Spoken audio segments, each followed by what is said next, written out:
ایک شخص اپنے ایک واقف کار بزرگ سے کافی عرصے بعد ملے اور پوچھا، جناب، کیا آپ نے مجھے پہچانا؟ بزرگ نے غور سے دیکھا اور کہا، ہاں، میں نے آپ کو پہچان لیا۔ آپ پرائمری اسکول میں میرے شاگرد رہ چکے ہیں۔ کیا کر رہے ہیں آج کل آپ؟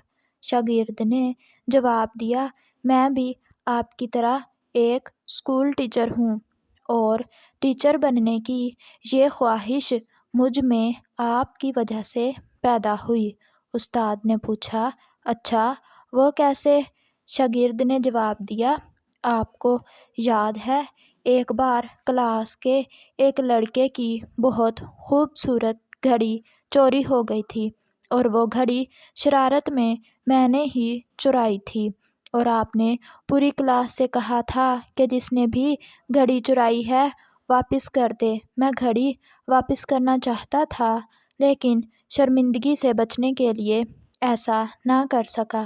آپ نے تمام طلباء کو دیوار کی طرف منہ کر کے اور آنکھیں بند کر کے کھڑے ہونے کا حکم دیا، پھر سب کی جیبوں کی تلاشی لی، اور میری جیب سے گھڑی نکال کر بھی سب کی تلاشی لینے کے بعد میرا نام لیے بغیر وہ گھڑی جس کی تھی اسے دے دی۔ مجھے حیرت تھی کہ آپ نے میری اس حرکت پر نہ مجھے شرمندہ کیا۔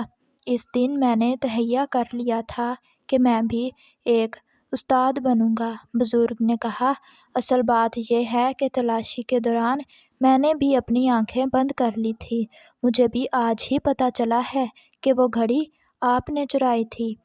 تو پیارے بچوں، ہمیں اس کہانی سے یہ سبق ملتا ہے کہ ہمیں ایسے کردار کے مالک بننا چاہیے جو اپنے اعمال سے دوسروں کو نیک جذبات کی ترغیب دے سکیں، نہ کہ چھوٹی چھوٹی غلطیوں پر لوگوں کے سامنے انہیں شرمندہ کریں۔